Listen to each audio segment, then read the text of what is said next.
கருப்பு கவுனி அரிசியில் இட்லி நல்லா சாஃப்டாக வர்றதுக்கு 2 கைப்பிடி அளவு அவலை நல்லா கழுவிட்டு ஊற வச்சுட்டு மாவு அரைக்கிறப்பே அது கூட சேர்த்து அரைச்சிக்கங்க.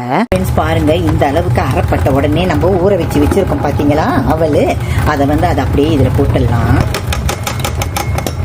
நார்மல் வாட்டர் ஊற்றி அரைக்கிறதோட ஃப்ரிட்ஜில் வச்சு அந்த சில் தண்ணி ஊற்றி அரைச்சிங்கன்னா இதில் உளுந்தெல்லாம் போட்டிருக்கோம் பாருங்களேன், அப்போ தான் நல்லா மாவு புசு புசு புசுன்னு எழும்பி வரும். நல்லா மாவு நைஸாக அரைச்சி எடுத்தாச்சு. இதில் 1 டேபிள் ஸ்பூன் அளவுக்கு உப்பு போட்டு நல்லா அடித்து கலந்து வைங்க. நம்ம எவ்வளோக்கு எவ்வளோ உளுந்து அரைக்கிறோமோ அந்த மாதிரி அளவுக்கு நல்லா அடித்து கலந்து வச்சிங்கன்னா நல்லா சாஃப்டாக பொங்கி எழும்பி வரும். ஒரு 8 மணி நேரம் கழித்து பார்க்கலாம். புளிச்ச பிறகு 8 மணி நேரம் கழித்து நான் மாவு திறக்கிறேன் பாருங்களேன், எவ்வளோ உப்பி வந்துருக்குதுன்னு சொல்லிட்டு.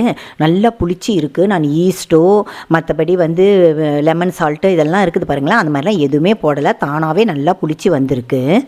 இந்த மாதிரி மாவு கிளாக் வைஸாக நீங்கள் கலங்க. ஆன்டி கிளாக் வைஸ்னு கலந்தீங்கன்னா ஏர் பபிள்ஸ் எல்லாம் உடஞ்சி போயிடும். அப்புறம் இட்லி ஆடாக வரும் உங்களுக்கு. நல்லா தண்ணி ஊற்றி நல்லா சூடு ஏறணும். அதுக்கப்புறம் நீங்கள் இட்லி ஊற்றி வைக்கணும்.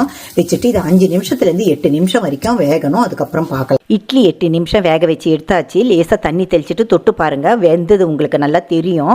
இப்போ இட்லி பாருங்கள் எவ்வளோ சாஃப்டாகவும் நல்ல காற்று மாதிரி இருக்குது பாருங்களேன் இட்லி. என் சமைப்போமாங்க சேனலில் விசிட் பண்ணி பார்த்து கவுனி அரிசி, இட்லி அரிசி, உளுந்தெல்லாம் எந்த அளவுக்கு போட்டு நான் ஊற வச்சு எப்படி அரைச்சேன்னு ஃபுல் வீடியோவும் இருக்குது, செக் பண்ணி பார்த்துங்க ஃப்ரெண்ட்ஸ். ஓகே, நெக்ஸ்ட் வீடியோவில் பார்க்கலாம். தேங்க்யூ.